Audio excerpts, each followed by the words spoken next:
നമസ്കാരം. Welcome to Geetha's ഭക്തി ഗീതം. വൺ ഡേ വൺ ശ്ലോകം. Shrimad Mahabhagavatam 954th day. Today 37th shloka of Prathamaskandham 11th chapter. ഓം നമോ ഭഗവതേ വാസുദേവായ. ഓം ശ്രീകൃഷ്ണ പരമാത്മനേ നമ. ഹരിശ്രീ ഗണപതയേ നമ.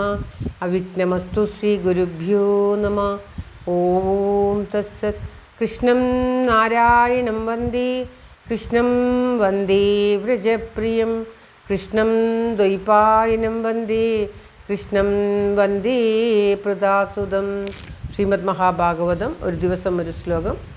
954 ദിവസം. പ്രഥമസ്കന്ധത്തിലെ 11ാമത്തെ അധ്യായത്തിലെ 37ാമത്തെ ശ്ലോകം.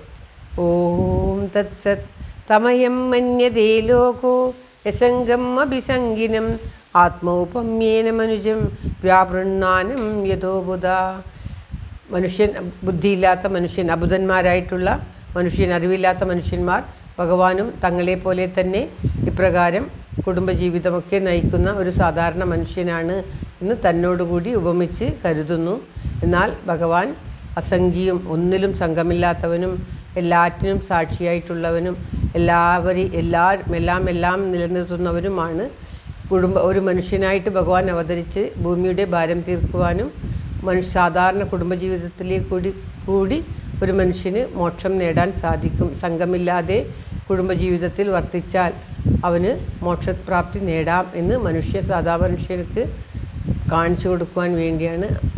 അത് മനസ്സിലാക്കാത്ത സാധാരണ മനുഷ്യന്മാർ ഭഗവാൻ സാധാരണ നമ്മളെപ്പോലെയുള്ളൊരു മനുഷ്യനും കുടുംബജീവിതത്തിലൊക്കെ പങ്കെടുത്തു, സ്ത്രീകളോടുകൂടിയൊക്കെ രമിച്ചു എന്നൊക്കെ കരുതുകയാണ്.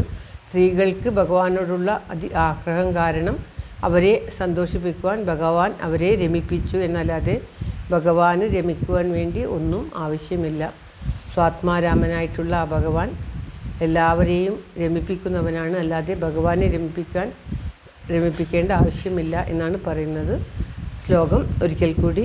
തമയം മന്യതേ ലോകോ യസംഗം അഭിസംഗിനം ആത്മൗപമ്യേന മനുജം വ്യാപൃണ്ണാനം യഥോബുധ.